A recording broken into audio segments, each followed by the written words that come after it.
Sejamos todos bem-vindos. Agradeço a oportunidade de estar aqui, podermos falar sobre essa doutrina que nos ampara e nos fortalece em todos os momentos da nossa vida. Espero que o tema escolhido dessa nossa tarde, o julgamento ilícito de Jesus, possa ressoar na consciência de cada um de nós para que possamos levar esses ensinamentos para a nossa família, para o nosso trabalho, enfim, para o nosso dia a dia. Pedimos licença aos mentores espirituais desta casa para que possamos permanecer na mais perfeita harmonia. Então, convido a todos para uma reflexão sobre a proposta de hoje. Nosso estudo foi baseado principalmente nestas três obras: o Evangelho por Emmanuel, por Chico Xavier; a obra Sou Eu, a Paixão de Cristo na Visão dos Espíritos, organizada por Álvaro Crispino, ditado pelo Espírito Amélia Rodrigues, ao nosso médium querido Divaldo Franco. E também a revista Prática Jurídica, que é da editora Consulex, do ano 2002, onde fomos buscar a parte do histórico do julgamento, que a gente vai ver agora nos primeiros slides, que também nos forneceu essa imagem aí da tela que a gente está vendo. Nos primeiros slides a gente vai tratar então um pouco da parte histórica, então eu peço um pouquinho de paciência de vocês, são meio pesados, mas é necessário a gente fazer essa breve introdução histórica para a gente poder situar melhor o tema no contexto da época. Saiu por isso Pilatos para ter com eles e perguntou: que acusação trazeis contra este homem? Responderam-lhe: se não fosse malfeitor, não o teríamos entregue a ti. Olhando-se de fora, o pretório, tribunal romano encravado em Jerusalém e também a residência provisória do procurador Pôncio Pilatos, apresentava-se como uma fortaleza inexpugnável, cercada por grandes muralhas de pedra. Em seu interior, o drama, a dor, a maior de quantas ignomínias, desonra, infâmia, vergonha pública, estava prestes a realizar-se, no momento em que se iniciasse o julgamento de um prisioneiro muito especial, tido como rei dos judeus, a quem chamavam também de Jesus, o Nazareno. Para evitar contaminação cerimonial, os judeus não entraram no pretório, pois queriam participar das festividades da Páscoa. No primeiro slide a gente fala que Pilatos, então, indo até eles, eles não entraram no pretório.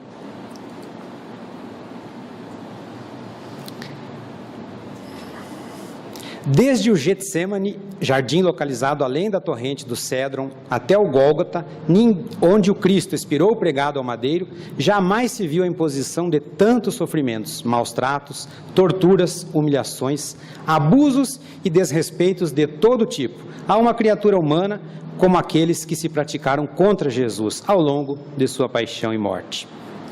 Capturado e preso à noite, no instante em que se achava reunido com seus discípulos, orando na herdade do Monte das Oliveiras, por ordem dos sumos sacerdotes, escribas e anciãos, as autoridades judaicas da época, enfim, pelas autoridades do templo, membros do Sinédrio, Jesus foi de imediato conduzido à presença dos sacerdotes. Sua prisão já era por ele esperada, tanto que não opôs a mínima resistência. Ao contrário, dissuadiu e acalmou um de seus discípulos que tentou defendê-lo, manejando a espada contra um dos soldados que compunham a coorte. A coorte é cada uma das 10 unidades de uma legião do exército romano.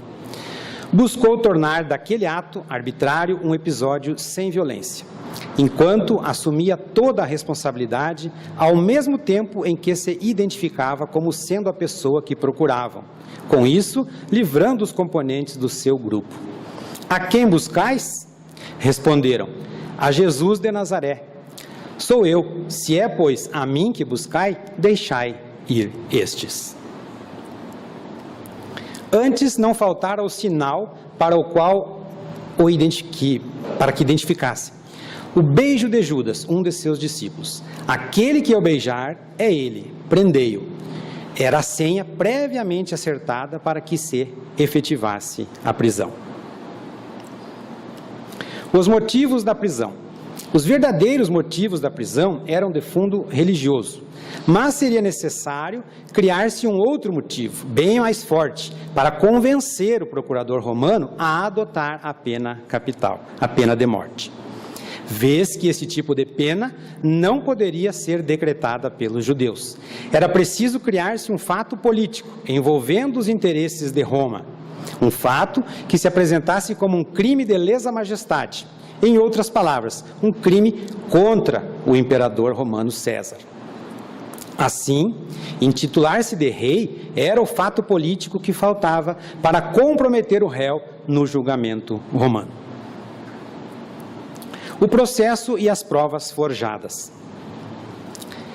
O julgamento a que se submeteu Jesus, na verdade, fora dividido em duas fases.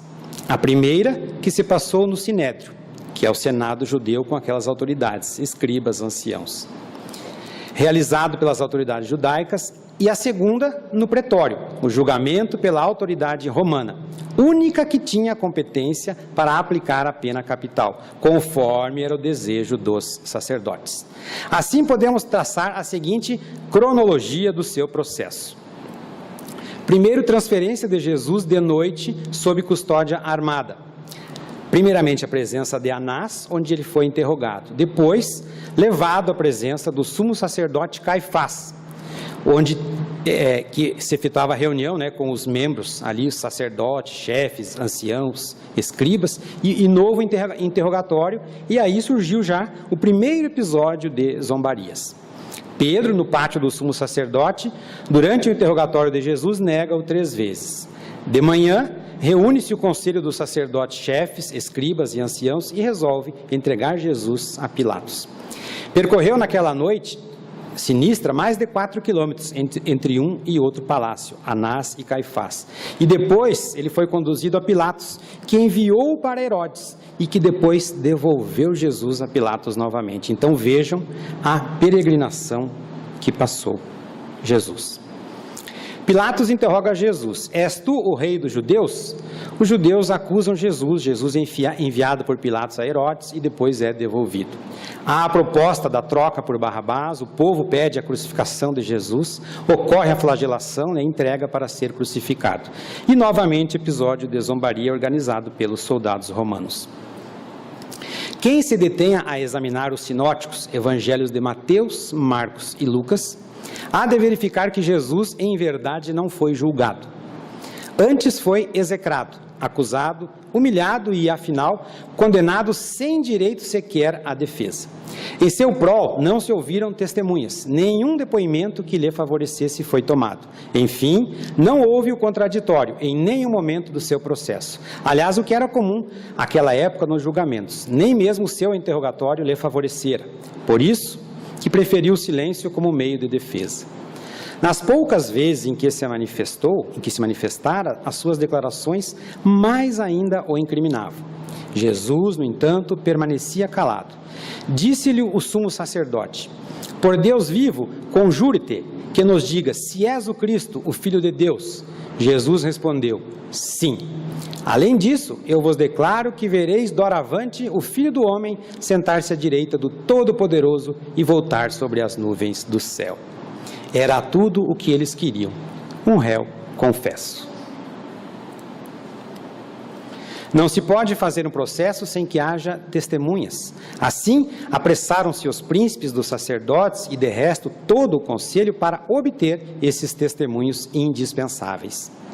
E afinal os encontraram. Muitos foram aqueles que se prestaram ao papel de industrializar provas, de forjar depoimentos, de inventar fatos inverídicos.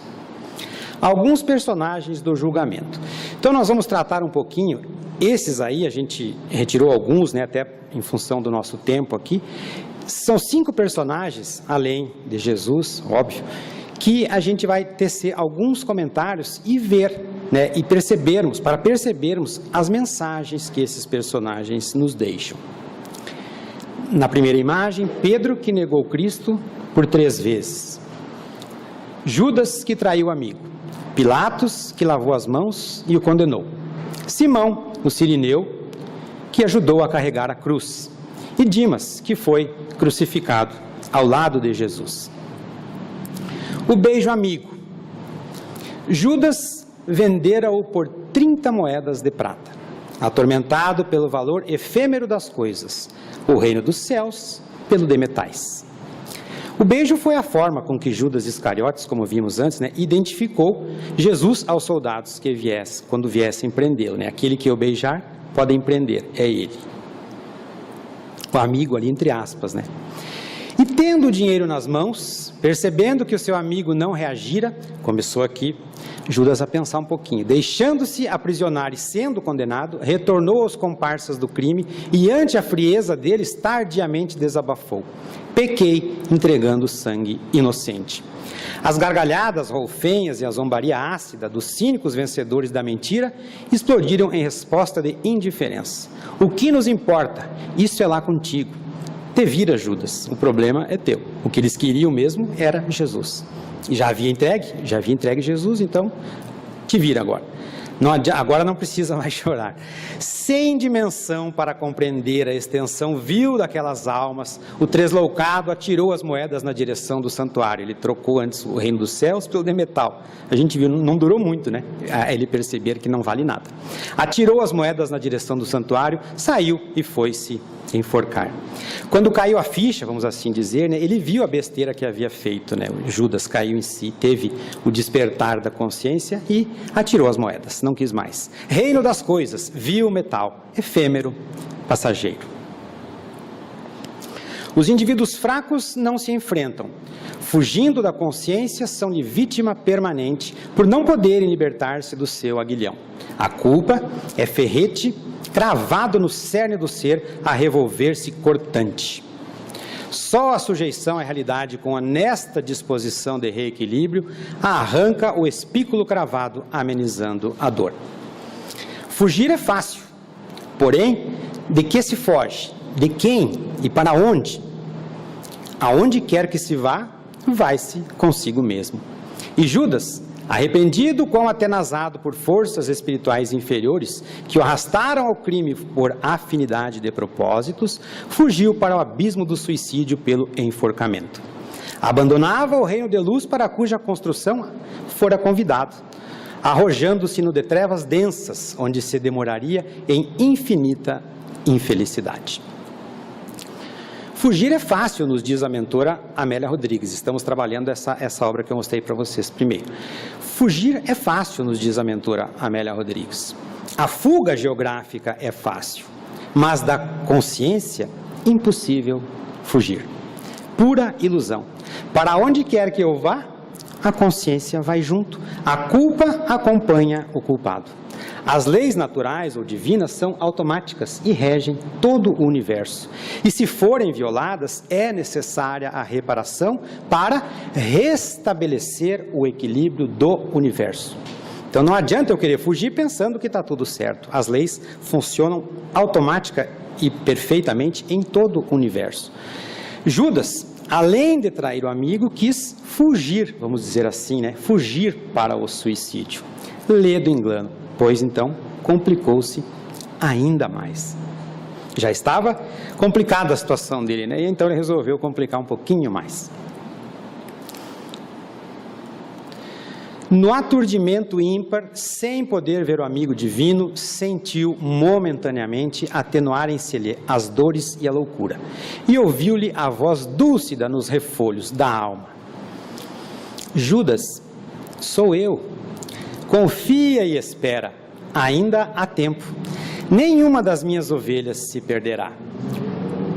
Perdoa-te o ultraje, a fim de que te possas libertar da culpa e recuperar-te.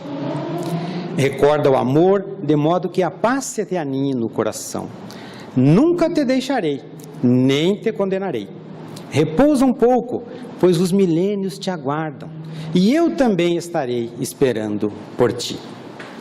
Jesus fora resgatar o amigo após a morte do corpo físico, que ele havia se enforcado. Então Jesus fora resgatar o amigo, levando conforto e incentivo para ele libertar-se da culpa e recuperar-se. Afirmou que nunca o deixaria ou o condenaria. E nós? O que nós fazemos com os Judas que cruzam o nosso caminho? Malhamos o Judas, não é assim que se diz? Malhamos o Judas. Sem contar que muitas vezes nós somos o Judas que cruza o caminho de alguém. Então paremos um pouco para pensar. Na verdade, esse malhar o Judas aí, como foi dito, né, que tem até um ditado, esse não é o padrão do Cristo, vamos assim dizer. Ele nunca condenou ninguém. E nós, se alguém fizer qualquer coisa, né, contra nós, por menor que seja, a primeira coisa que nós faremos será condená-lo. Então, esse ensinamento nos faz pensar, né? Judas fez o que fez, e o que Jesus disse para ele: eu não te condenarei e nunca te abandonarei. O Evangelho segundo o Espiritismo ilustra bem essa passagem. Eu trouxe aqui um excerto sobre o Evangelho na coletânea de preces espíritas, relata exatamente essa situação. Bendito seja o vosso nome, Senhor, por nos haverdes ensinado que a nossa sorte não está irremediavelmente fixada depois da morte, que encontraremos em outras existências, Judas agora só na próxima, em outras existências os meios de resgatar e de reparar as nossas faltas passadas, de cumprir numa nova vida o que não pudemos fazer nessa por nosso adiantamento. Lembram que Jesus disse a Judas: os milênios te aguardam e eu também estarei esperando por ti. Sempre há tempo para os ajustes, para endireitar o nosso caminho. Não somos condenados de forma absoluta, irremediavelmente, definitiva. Não. Sempre poderemos resgatar as nossas faltas, e não há como ser diferente. Fomos criados espíritos simples e ignorantes, mas com uma importante missão: atingirmos a perfeição, a plenitude para a qual nós fomos criados. Suavizando o sofrimento pelo reconforto da presença, Judas adormeceu por um pouco, adquirindo forças para as futuras expiações redentoras. Como Judas teve o arrependimento tardio, abreviou sua existência pelo suicídio, deixou então para se redimir no futuro, nas próximas encarnações. E Jesus disse: os milênios te aguardam.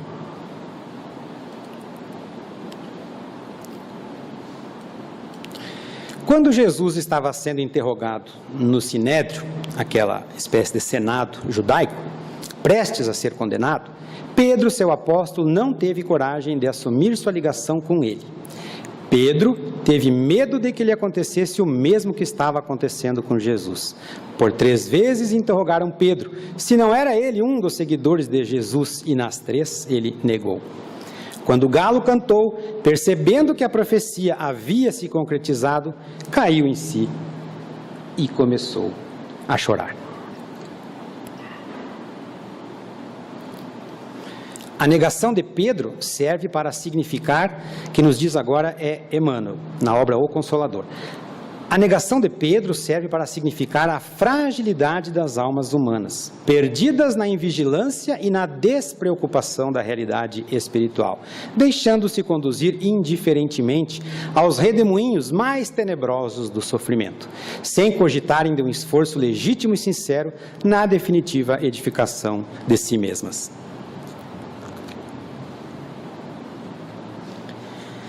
Então a gente vimos, né, que Pedro negou Cristo por 3 vezes. Jesus havia previsto a negação por parte de Pedro. Sabia da fragilidade humana e que após o arrependimento, após o despertar da consciência, Pedro seguiria os seus ensinamentos até o fim da existência sem titubear.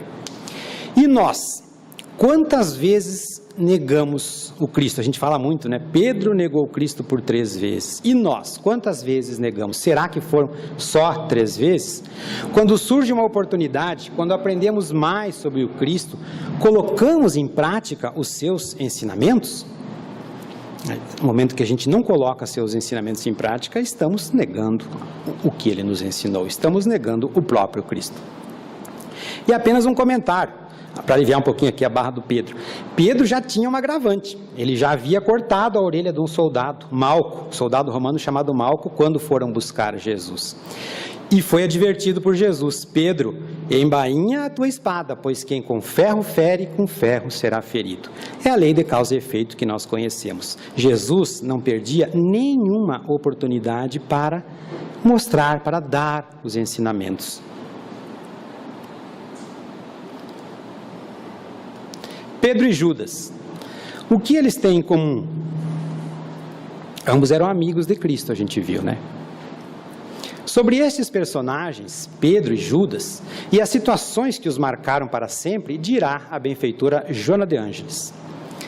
Judas era amigo de Jesus, vacilou, porém, e ambicioso vendeu amigos adversários, logo fazendo consciência de culpa, tanto que jogou as moedas. Só que daí já não adiantava só jogar as moedas, né? Sem estrutura para enfrentar-se e conviver com aqueles que eram seus amigos e irmãos, tentou, olhem o que a mentora Amélia Rodrigues nos falou antes, né? Ninguém foge, a gente pode até tentar. Então ele tentou fugir de si mesmo e mergulhou no poço abissal do suicídio, gerando mais infortúnio para o seu futuro. Pedro convivia com Jesus e o amava. Receoso, no entanto, e frágil ante os desafios, negou o seu benfeitor e escapou à sanha dos inimigos dele. Assodado pela consciência de culpa, deu-se conta do erro inominável e entregou o restante da existência a seu serviço, em forma de reparação do terrível engano, demonstrando quanto é débil o sentimento de fidelidade do ser humano. Consciência de culpa é porta aberta para a reparação e não para a descida ao abismo do sofrimento.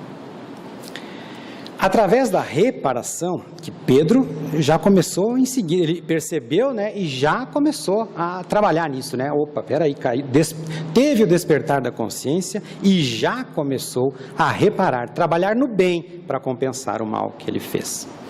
Através da reparação, então, se dá a reabilitação moral do espírito. Daí a importância da reparação. Enquanto repara, o espírito progride. É a lei do progresso. E a misericórdia divina nunca nos abandona, pois sempre defere amparo ao espírito faltoso, ajudando-o a remover da sua consciência o peso da culpa. Mas não basta apenas clamar por misericórdia, né? Seria muito fácil, né? Temos sim que fazer a nossa parte, como fez Pedro, compensando o mal anteriormente feito pelo bem de agora, amortizando os débitos.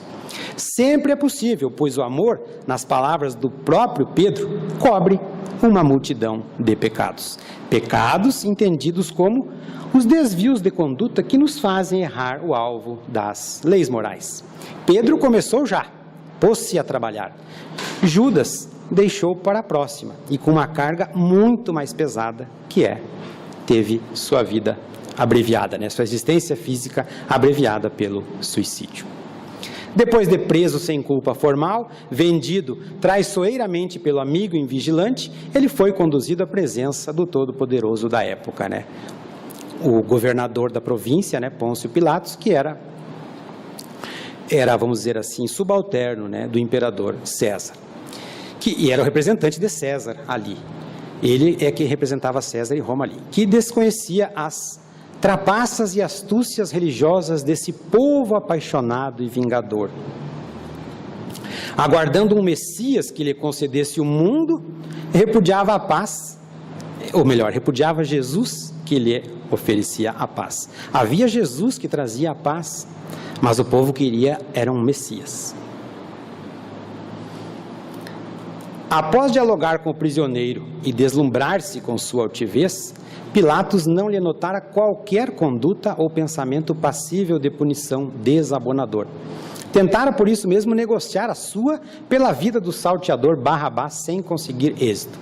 A alucinação que tomara conta da massa, sustentada pelos profissionais assoladores dos ódios ali mesclados, queria o justo, não o criminoso, o sábio, não o selvagem. Para a multidão, é melhor matar quem lhe dá a vida, aquele que lhe insufla o ódio, em cuja faixa sintoniza. Jesus não devia continuar vivo, pensavam os famanazes do poder temporal, e Pilatos não sabia como solucionar honradamente a questão. Covarde, não impôs a autoridade que a Lex Romana lhe concedia. Quis negociar com o crime organizado e tornou-se um cristicida. Também está na obra de Amélia Rodrigues. Mandou antes que o açoitassem, que o flagelassem, a fim de acalmar a malta que se nutre de sangue inocente. Pôncio Pilatos, corrupto, sabia o inocente. Várias vezes tentou salvá-lo da sanha geral, pois que não lhe encontrava delito algum, exceto o de ser portador da verdade. Reinavam trapaças, paixões, vinganças.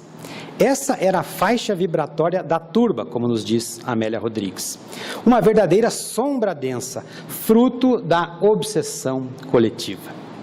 É lógico que iriam preferir Barrabás a Jesus. Os semelhantes se atraem. Essa era a vibração a faixa vibratória da turba, né, como diz a minha mentora. Barrabás, então, deveria viver para eles.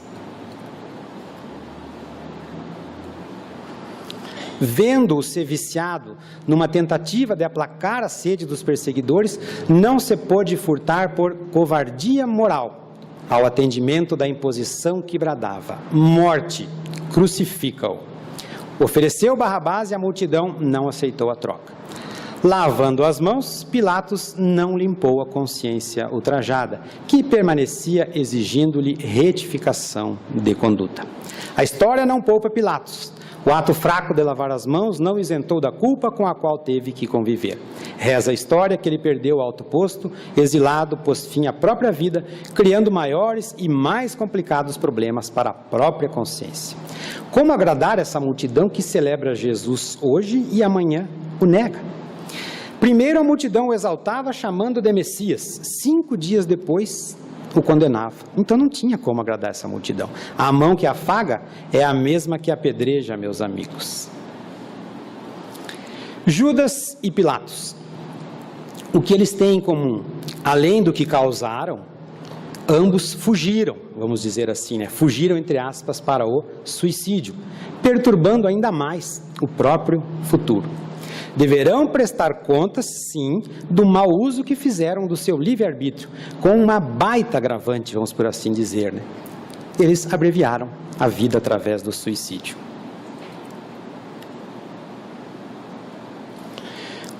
Esse texto agora, essa mensagem é da obra Terapia da Paz, e também ilustra muito esta passagem, de Donizete Pinheiro. Quantas e quantas vezes nos damos conta dos nossos erros, muitos deles horríveis, e dos quais nem queremos nos lembrar. Bate o arrependimento e o desejo de nunca ter feito o que fizemos. Se pudéssemos, voltaríamos no tempo e tomaríamos caminho diferente. Mas agora que tudo deu errado, que tudo de errado aconteceu, não vemos saída e pensamos em abandonar a vida, entregando-nos ao suicídio. Não nos perdoamos e nem achamos que seremos perdoados por aqueles a quem ofendemos. Porém, não podemos esquecer que se Deus é justiça, também é misericórdia. Não quer a morte do criminoso, né, Judas e Pilatos. Não quer a morte do criminoso, mas sim do mal que há nele. Por isso, concede a todos nós renovadas oportunidades de reparação dos nossos enganos e de crescimento ao encontro do seu amor. Se isso não acontecer aqui e agora, acontecerá no futuro e em outros planos de vida. Dessa forma, não se entregue ao desespero ante as faltas cometidas. Humildemente arrependido, siga adiante, desejando somente fazer o bem, confiando que Deus lhe oferecerá uma nova chance de conquistar a paz de consciência, que é o maior tesouro que podemos ter. E o pior erro, meus amigos, é a cristalização moral, é congelar-se mentalmente naquilo que nos fez sofrer, é entregar-se à culpa, ignorando que cada dia a vida nos dá uma nova chance de despertar a consciência, de recomeçar e reparar os nossos erros, os nossos equívocos, assim como fez Pedro, que reparou seus erros tão logo percebeu o que havia feito. Então, aquele que quer se corrigir, sempre o pode. De outra forma, a lei do progresso não faria sentido, né? Não existiria para o homem. Lembram que Jesus disse a Judas? Nenhuma das minhas ovelhas se perderá. Perdoa-te, primeiro, perdoa-te, para que possas te libertar da culpa e recuperar-te. Como vimos, caberá sempre ao ofensor, vimos antes que o universo está em harmonia, as leis universais que regem o universo estão sempre em perfeita harmonia. Então, caberá sempre ao ofensor dar conta do desequilíbrio ante a consciência cósmica contra a qual agiu.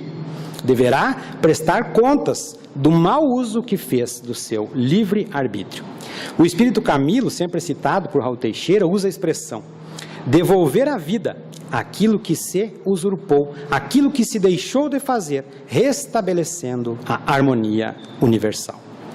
E esses dois personagens, Judas e Pilatos, que estamos a tratar agora, com certeza têm muito que devolver à vida. Vocês não acham? Pilatos lavou as mãos, mas não a consciência. E a expressão lavar as mãos é relativa à covardia de Pôncio Pilatos, que deixou que o povo decidisse sobre a vida de Jesus, quando poderia ter se posicionado com firmeza e libertado o mestre de Nazaré.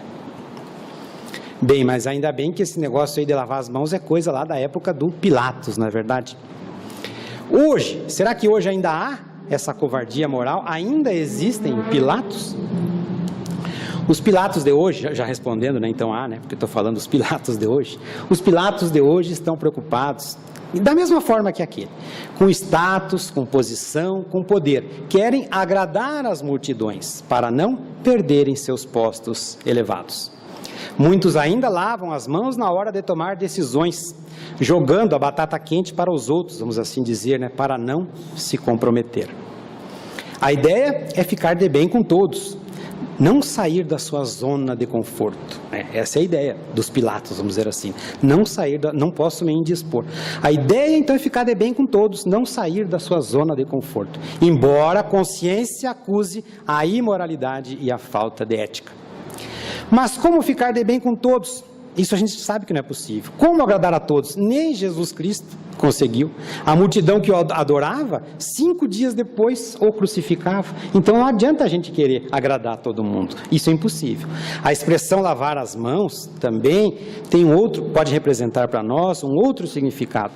Por exemplo, quando eu deixo de fazer a caridade, seja a caridade material, seja a caridade moral, coisas do tipo: não preciso estender a mão, alguém ajudará, alguém vai ajudar e vai ficar tudo bem.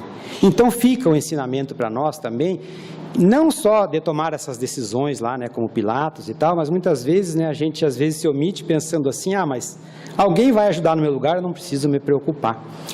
Uma simples caridade, às vezes material ou moral, né? Às vezes basta estender uma mão, um ombro, né? Que é uma caridade moral, vamos assim dizer. Quem não pode fazer isso, né? E às vezes a gente se furta, né? Lavando as mãos bem bonitinho e dizendo assim, mas não tem problema, alguém vai ajudar no meu lugar.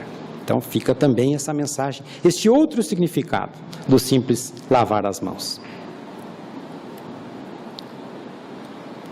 O caminho da aflição.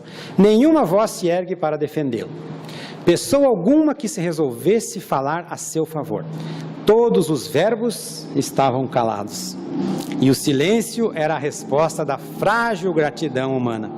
Aquele que não titubeava entregar-se em holocausto de amor. Todos os verbos estavam calados. Onde estavam nesta hora aqueles a quem Jesus curou? Onde estavam os cegos, os leprosos, os coxos, os doentes, aqueles que ele ressuscitou? Ninguém intercedeu a favor do Cristo. Nenhuma testemunha nesse julgamento veio prestar depoimento a seu favor. Pelo contrário, a gente viu que foram plantadas testemunhas, né, que mentiram, né, para produzir provas contra Cristo. Então, nenhuma testemunha teve a favor do Cristo. O medo aparvalhava os amigos e a palidez da cobardia moral cobria os rostos dos beneficiados. Não obstante as arbitrariedades da lei, Israel mantinha no seu estatuto que qualquer pessoa dali podia levantar a voz a favor de um condenado. Isto bastaria para revisar o processo, concedendo uma outra oportunidade ao réu, embora já tivesse ele julgado. Então nem isso não foi feito, né? Alguém poderia protestar, vamos por assim dizer, para que se então fizesse um novo julgamento, mas não, o verbo calou-se. Com ele a ocorrência se fazia diferente, ele não enganara ninguém, porquanto sempre se reportava a um reino que não era deste mundo. Agora se encontrava só, a sós, com Deus, como aliás sempre estivera. Tantos se haviam beneficiado, e não obstante permaneciam silentes, distantes. A estranha procissão percorreu a distância inferior a 500 metros, atravessou a porta judiciária e a silhueta do Monte Sombrio se desenhou entre o fulgor do dia em plenitude e o fundo azul abrasado da natureza. Aqui já a poetisa, né, Amélia Rodrigues falando.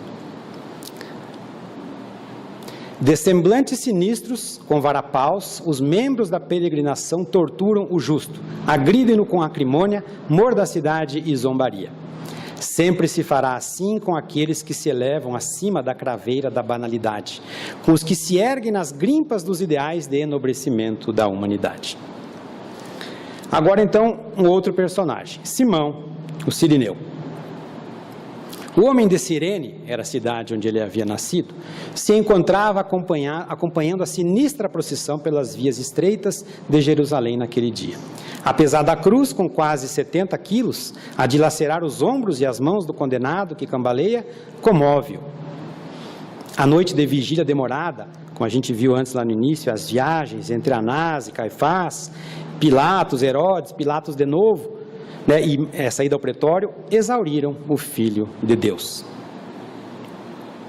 O centurião fustigava o preso a fim de que não desfalecesse. Ele não podia, desfalecer ali. A penalidade deveria ser cumprida. Enfurecido, deseja diminuir a carga que ameaça esmagá-lo. Perpassa a olhar pelas filas de mudos espectadores e chama o homem de Cirene.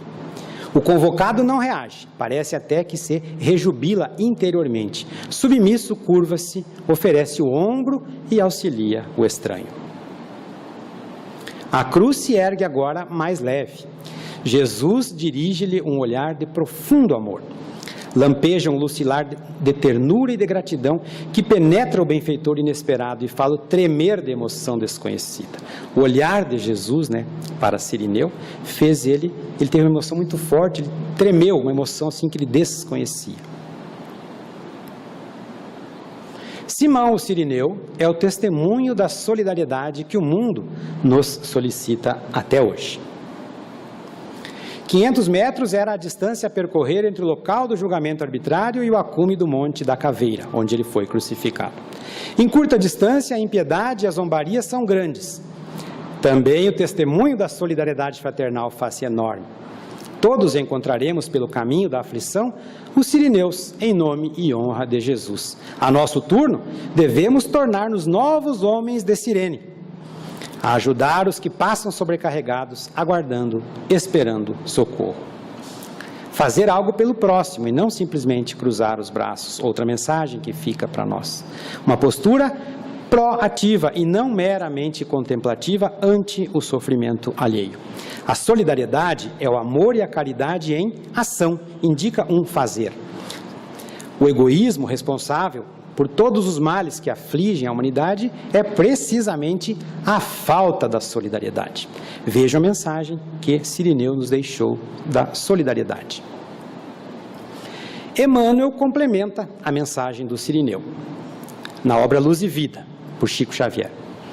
Cada vez que te dispões a aliviar a carga que ainda pesa nos ombros de teus irmãos, estarás formando amigos que te aliviarão no momento justo em que a carga das provas necessárias à tua própria vida venha a pesar nos teus. Então vejam que mensagem bonita também de solidariedade. Aceitando Jesus o auxílio de Simão, o Cirineu, Desejava deixar um novo ensinamento às criaturas? Essa passagem evangélica encerra o ensinamento do Cristo concernente à necessidade de cooperação fraternal entre os homens em todos os trâmites da vida. Estamos sempre precisando de alguém e sempre haverá alguém precisando da gente. Solidariedade é o amor e caridade em ação, como vimos. E não há progresso sem solidariedade. Ora, é o progresso que nos leva à felicidade, para a qual fomos criados, como vimos antes, só através do progresso. Então, se não há progresso sem solidariedade, e é o progresso que nos leva à felicidade, então não existe felicidade sem solidariedade. Não tem como ser feliz no individual. Felicidade só é possível no coletivo. Falaremos agora um pouco de Dimas, daqueles 5 personagens. A crucificação era prerrogativa de Roma, que punia com crueza os inimigos de César e do Estado. 2 ladrões faziam-lhe companhia, como a caracterizá-lo na mesma condição de bandido. Mas ali também lhe deram a oportunidade de pescar mais uma alma. Dimas, o do lado direito, desejou gritar, estremunhado e louco, no justo momento em que o mestre o fitou com suavidade. Tomado de arrependimento pelas alucinações praticadas, suplicou em agonia e fé: Senhor, lembra-te de mim quando entrares no paraíso. Jesus percebeu que havia sinceridade e unção naquelas palavras de Dimas. O arrependimento chegava-lhe na hora extrema. Reconhecia os erros e desejava a reabilitação. Anelava por confortar a mãezinha agônica e a noiva humilhada, mas era tarde. Ao que Jesus respondeu misericordioso: em verdade te digo, hoje entrarás comigo no paraíso. O Código Penal da vida futura, da obra O Céu e o Inferno, nos traz que para reparar uma falta é preciso o arrependimento, a expiação e a reparação. E Dimas, Jesus percebeu a sua sinceridade, ele estava disposto a reparar todos os males que havia feito. E o mestre então disse para ele, não te preocupas, hoje entrarás comigo no paraíso. O réu, Jesus Cristo, antes de tudo vítima, porque de réu ele não tem nada, como vimos, o julgamento foi uma farsa total. Então o réu, antes de tudo vítima, afinal expirou. Suas últimas palavras foram de perdão, apesar de tudo. Pai, perdoa-lhes, porque não sabem o que fazem. Partindo agora para as nossas considerações finais, a humanidade infeliz, vítima da ignomínia, da desonra, dessa vergonha toda, tentou silenciar a verdade que viera para libertá-la. Método infame utilizado pela covardia para retardar o próprio progresso. Dimas era a última lição de arrependimento e de recuperação. Sempre, porém, haverá oportunidade para o homem arrepender-se e recomeçar. Então, sempre é possível, arrepender-se e recomeçar. Opa! Ah, tá, entendi. Esse solzinho é coisa da minha filha, Letícia, que está aqui. Muito obrigado. E o meu filho também me ajudou a escanear alguns slides de texto. A vida sempre te oferece uma nova chance. Isso se chama amanhecer. Amanhã, se eu quiser, eu posso ser melhor do que hoje. Isso só depende de mim. Apenas é forçoso considerar, olha só, no padrão de Jesus. É outro nível, minha gente? No padrão de Jesus.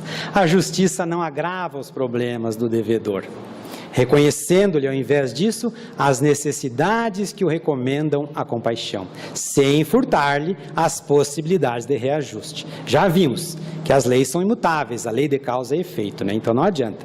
Violada a lei, necessário o reajuste. Como vimos, então, uma vez violada, tem que ter esse reajuste, porque o universo todo está sempre em equilíbrio. Mas sempre no padrão de Jesus, vamos assim dizer. Quer dizer que por uma justiça distributiva, que dá ou distribui a cada um segundo as suas obras, a clássica lei de causa e efeito, O homem suporta o que fez aos outros suportarem, mas não necessariamente em igual medida. Aquela lei de talhão, olho por olho, dente por dente, nada tem de absoluto e sempre poderá ser relativizada, ter seus efeitos abrandados pela misericórdia divina, poderá ser relativizada. Pela prática do bem, vamos amortizando nossos débitos. É certo que o mal que fizemos vai ser levado em conta, mas o bem que fizermos também será. Essa a verdadeira justiça. Da obra O Evangelho por Emmanuel, comentários do Evangelho segundo Mateus, Jesus e paciência. Recordemos, mais uma lição para nós outros. Recordemos a paciência do Cristo para exercer em nosso caminho a verdadeira serenidade. Retornando depois do túmulo aos companheiros assustadiços, não perde tempo com qualquer observação aflitiva ou desnecessária. Até parece a gente, né? Não rememora os sucessos tristes que lhe precederam a flagelação no madeiro afrontoso. Não se reporta a leviandade do discípulo invigilante que o entregara à prisão, beijando-lhe a face. Não comenta as vacilações de Pedro na extrema hora. Então vejam a postura de Jesus, proativa e não lamentativa. Não solicita os nomes de quantos acordara, não anotou em nenhum caderninho lá quem foi, para quem foi, né? Os caras que fizeram a cabeça de Judas para ele ser vendido. Não, nada disso. Não recorda os impropérios que lhe foram atirados em rosto, não se refere aos caluniadores que escarneceram do seu sacrifício, não reclama reconsiderações da justiça. Vimos há pouco o que é a justiça no padrão de Jesus. Não se lembra da turba que lhe ofertara vinagre à boca sedenta e pancadas à fronte que os espinhos dilaceravam. Ressurgindo da sombra, afirma apenas, valoroso e sem mágoa, eis que estarei convosco até ao fim dos séculos. Ele viera para isto, para ensinar cada homem a carregar a sua cruz, e conforme o fazia, sem queixas e sem murmurações. E prosseguiu trabalhando. Esse foi o gesto do Cristo de Deus que transitou na terra, sem dívidas e sem máculas. Relembremos, assim, nosso próprio dever à frente das pedradas que nos firam a rota, a fim de que a paciência nos ensine a esperar a passagem das horas, porquanto cada dia nos traz a cada um diferente lição. Somos desiguais, moralmente falando. Cada um, pelas escolhas que fez, traçou uma trajetória para chegar até aqui. Cada um traz consigo a sua bagagem. Por isso, a cada um diferente lição, nos ensina o Mestre, com a possibilidade de refazermos o nosso caminho, o nosso modo de ser, de agir, reparando os nossos enganos, eliminando assim as causas do nosso sofrimento.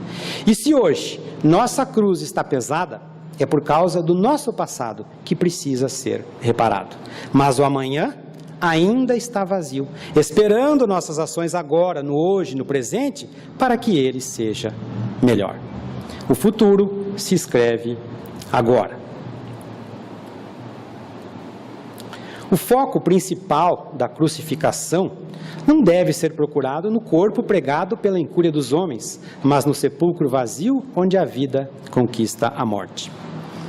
A cruz e o martírio só se justificam na missão renovadora do Evangelho quando fica clara a vitória final do bem sobre o mal, do permanente sobre o passageiro, do futuro sobre o presente, do espírito sobre o corpo.